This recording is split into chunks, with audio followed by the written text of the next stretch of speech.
ഡിമെൻഷ്യയുടെ തുടക്കം തലച്ചോറിൽ നിന്നല്ല, കാലിൽ നിന്നാണെന്ന് ആരോഗ്യ വിദഗ്ധർ.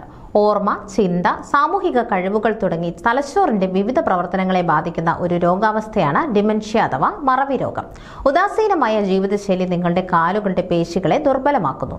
ഇത് സർക്കോപ്പിയ എന്ന അവസ്ഥയ്ക്ക് കാരണമാകും. ദുർബലമായ കാലുകൾ വൈജ്ഞാനിക തകർച്ച വേഗത്തിലാക്കുകയും ഡിമെൻഷ്യ സാധ്യത വർദ്ധിപ്പിക്കുകയും ചെയ്യുമെന്ന് ഓർമ്മിപ്പിക്കുകയാണ് ആരോഗ്യ വിദഗ്ധർ. അതായത് സജീവമായ പേശികൾ തലച്ചോറിന്റെ ആരോഗ്യം വർദ്ധിപ്പിക്കുന്ന രാസവസ്തുക്കൾ പുറത്തുവിടുന്നു. ഈ രാസവസ്തുക്കളെ ബ്രെയിൻ ഡിറൈവ്സ് ന്യൂറോട്രോഫിക് ഫാക്ടർ എന്ന് വിളിക്കുന്നു. ഇത് ഹിപ്പോകാമ്പസ് എന്നറിയപ്പെടുന്ന നിങ്ങളുടെ മെമ്മറി ഏരിയയിലെ കണക്ഷനുകൾ വർദ്ധിപ്പിക്കുന്നു.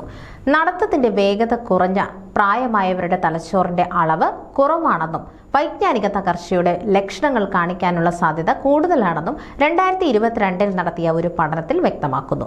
നടത്തമെന്നാൽ ഒരിടത്തു നിന്ന് മറ്റൊരിടത്തേക്ക് നീങ്ങുക മാത്രമല്ല, ഓരോ ചുവടുകളിലും തലച്ചോർ നിങ്ങളുടെ കാലുകളുമായി ചേർന്ന് പ്രവർത്തിക്കുന്നു. തലച്ചോറിന്റെ ഫ്രണ്ടൽ ലോബാണ് ചലനം ആസൂത്രണം ചെയ്യുന്നത്. സെറിബ്രല്ലം സന്തുലിതമായി നിലനിർത്തുന്നു. സുഷുമ്ന നാഡി സിഗ്നലുകൾ വഹിക്കുന്നു. പാദങ്ങൾ തലച്ചോറിലേക്ക് തിരിച്ചും സിഗ്നലുകൾ അയക്കുന്നുണ്ട്. അതായത് നടത്തം മന്ദഗതിയിലാവുക അല്ലെങ്കിൽ അസ്ഥിരമാവുക തുടങ്ങിയ ലക്ഷണങ്ങൾ തലച്ചോറ് നൽകുന്ന പ്രാരംഭ മുന്നറിയിപ്പാകാമെന്ന് ഓർമ്മിപ്പിക്കുകയാണ് ആരോഗ്യ വിദഗ്ധർ.